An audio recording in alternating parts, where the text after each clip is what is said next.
Hello BookTube, my name is Elizabeth. Welcome or welcome back to my channel, Bookends and Books. This video is a sequel of my previous video.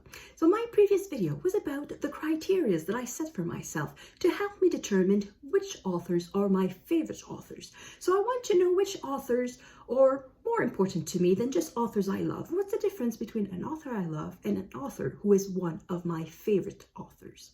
So I'm going to leave a link in the description box to that video. And at first I thought I would list my favorite authors at the end of that video, but that video was turning out to be quite long, so I decided to make a different video.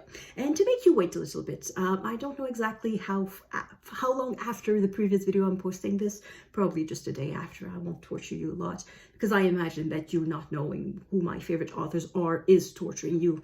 Of course, it's a bit arrogant on my part, but that's what it is. So anyway, if you haven't watched it, I invite you to click on the link in the description box. And in case you don't want to watch that 30-minute video, I'm going to summarize the criteria right now. So spoiler alert, here are the criteria that I talk about in the previous video. So the first criteria for an author to be a favorite of mine, I have to have read at least 5 of their books. Criteria number 2, it has to be an author that I'm currently reading. Not currently this week, but currently in the past few years. It cannot be an author that I adored when I was a teenager, that I adored when I was a student, and that I haven't touched in 20 years. It has to be an author that I'm reading. Criteria number 3, it's not an author that I'm reading currently right now, but it has to be an author that I've been reading for a little while. Because, of course, loving an author right now does not mean that I'm going to love them for a long time. And a favorite author is something that is somewhat permanent. So it has to be an author that I've been reading for a little while. Criteria number 4, it has to be an author that I'm eager to read. So it's not just something that I read out of obligation. It's an author that has to be on my mind. I must want to read them basically all the time. Criteria number 5, I have to be willing to follow the author wherever they want to take me. I think it's an important sign of love. I trust the author that they will write something that I at least have a chance of loving. It's not guaranteed I will love it, but that I have a good chance of loving whatever they will do. Criteria number 6, I have to want to reread the books. If I don't want to reread them, if I think the book is not rereadable, cannot withstand a second reading, then I don't think that author is a favorite of mine. Not that I reread that much, but rereading is part enough of my reading stuff that it counts for me. Criteria number 7, of course, that's where the love is. I have to be satisfied when I read the books. There has to be a satisfaction in reading these books. It can be an enjoyment, immediate enjoyment, such as when I read a romance or when I read mystery. It could be something a bit more in hindsight. I'm satisfied of having read that book. It brings me something in the long run. And finally, criteria number 8, which is perhaps the most important, forgiveness. I have to be willing to overlook the faults or the flaws of an author. I have to be willing to forgive a bad book. Because if I'm not willing to forgive, is there really that much love? I don't think there is. So, with that summary made, here are my favorite authors. And it's not a top 10.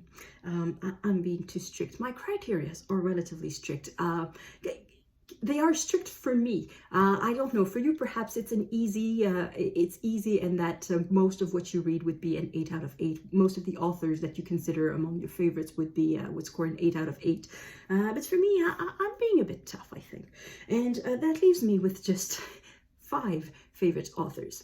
It's not that I don't want to make a top 10, but if I make a top 10, I'd have to make a top 25, and that's not fair. So a top 5, here are the only authors who qualify according to my criteria as favorite authors of mine. And I'll put them in order from the oldest to the youngest.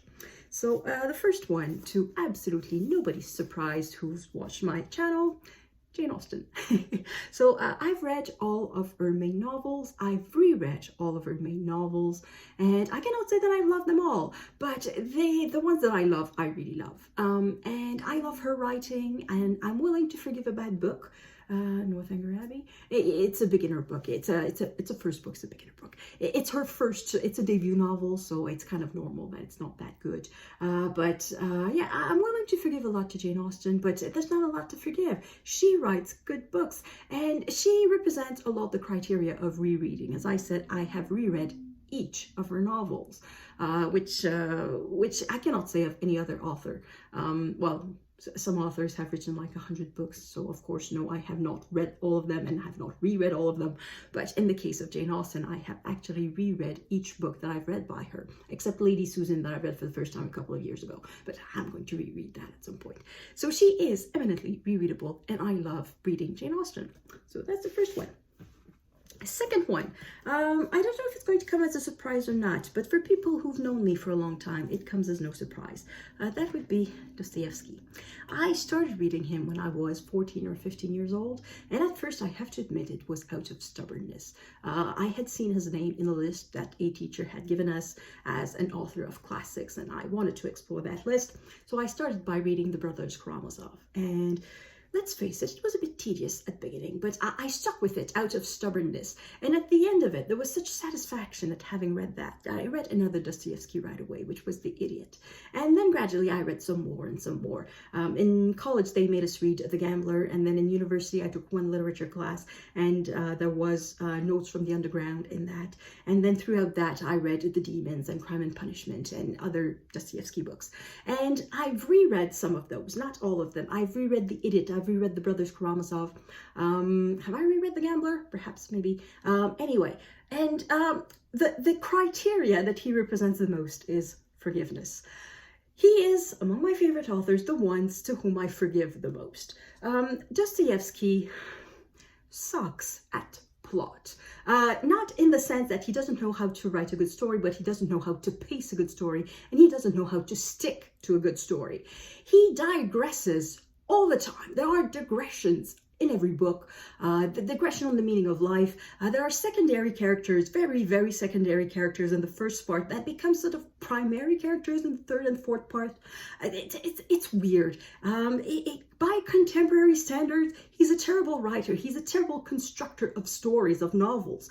But I don't care. I'm willing to follow him in all of his digressions. I'm willing to go for the ride. And I also, as I said, am ready to reread him. So this is a collection of 3 of his books. So in this, there's The Idiot, there's Crime and Punishment, and there's The Gambler. And The Gambler, I've read this translation. The first time I read it, it was in this translation. But The Idiot and Crime and Punishment, they were in different translations. So earlier this year, I've reread, in a way, I guess, The Idiot in this translation. So I'm willing to try different translations just to make sure that I get the best flavor of Dostoevsky. So it's a weird kind of love, because when I read it sometimes I'm wondering, why am I reading this? Because yes, sometimes his digressions are a bit tedious. The ones about religion, I'm not much of a religious person, and sometimes it's just, yeah, come on. Enough with that weird dream, or enough with that letter that doesn't end, just get back to the plot. But at the end, I'm always super happy of having read him. So I love Dostoevsky. He's one of my favorites. Author number 3, again, to I think no one's surprise, I mentioned him more than once, Émile Zola. I have read not quite 10 of his books. I've read only 8 or 9. I never remember. I think I've read 8 or 9 of his books. And I want to read all of the Rougon-Macquart series, but also I want to read books that are not part of that famous series. So the Rougon-Macquart series is a series of 20 books.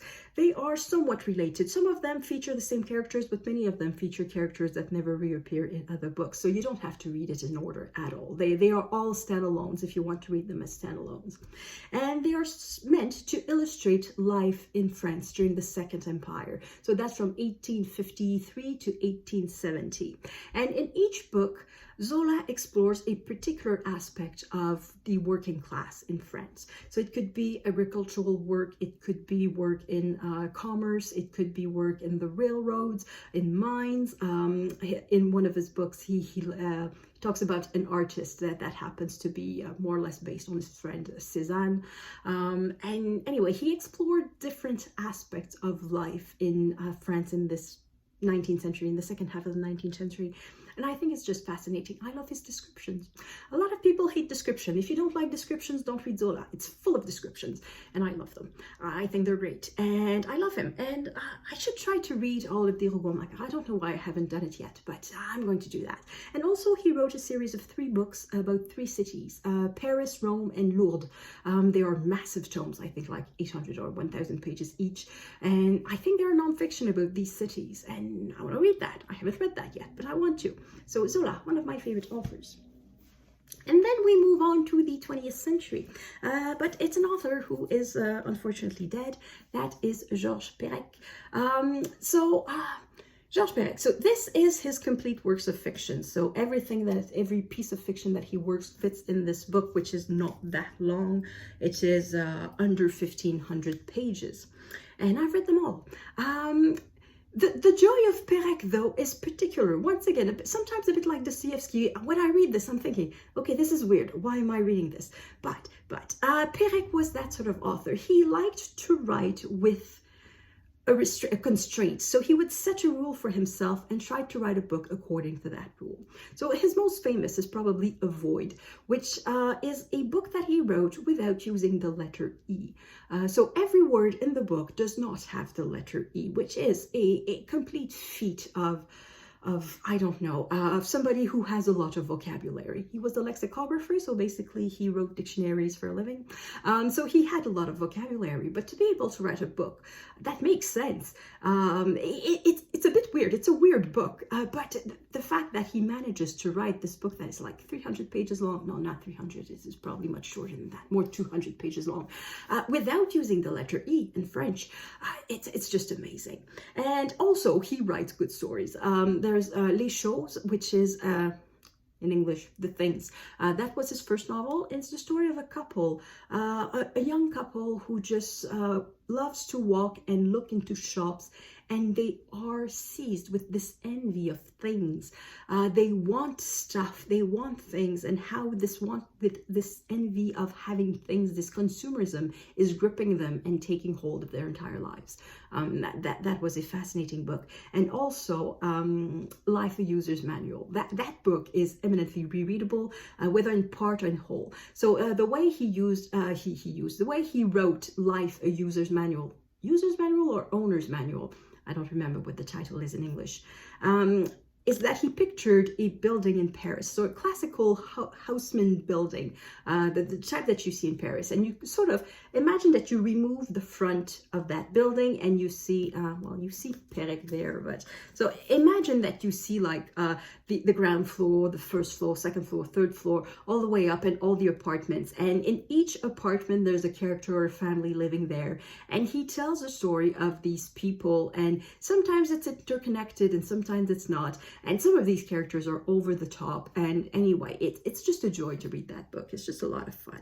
So for the experimentation, for the experimental aspect, I think, of his books, there's a weird kind of joy in reading Perec's fiction. So, and I've also read, I think, 1 or 2 of his essays. So not a lot of nonfiction, but he also wrote a memoir, and he wrote some nonfiction too. So yeah, Perec, another one of my favorite authors. And the last one is the only living author, and that would be Thomas King.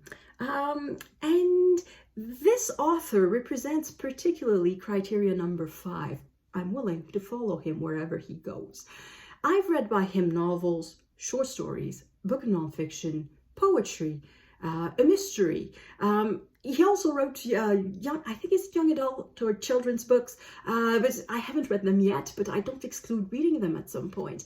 And I want to read his entire works. I really like his characters. I like his sense of humor, and I just love his books. So far, I haven't reread anything because I'm still at the stage of reading him, of discovering him. Because of the other authors that I mentioned, except for Zola, I've read pretty much all the fiction of, as I said, I read all the fiction of Perec. Dostoevsky, I still have, just one or two of his fiction yet to read. Most of them being shorter ones, like short stories. The only big one I still have to read is, in French, it's L'Adolescence, or the teenager, I think.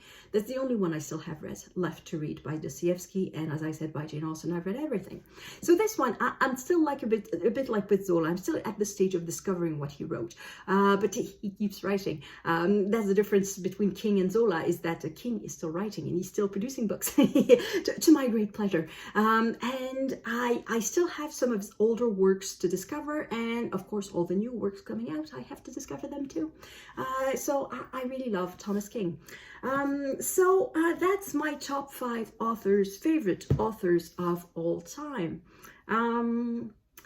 Oh, perhaps I could also add that of all these authors, King is the only one that I discovered as an adult. All the others, I had read them at some point, at least one of their books, before I was 20 years old. All of them. Most of them, I said, like, I've read all of their books. Most of that reading was done before I was 25 years old, for most of them. The exception, no, there's no exception. The exception really is Thomas King. I've read him for the first time, I think, 6 years ago, and 6 years ago. So really not that long ago that I read this book. This one was the first one that I read by him, and I just adored it. And the thing is, I haven't reread this one yet, but I do want to reread it, because after reading more of his book, I'm sure that I would grasp a lot more about this book, that this story would take on a new meaning because of what I have read, of what he wrote afterwards, including what he wrote afterwards. This one was published in 1994, I think, the original. I could check. Publication 1999. No, 1993.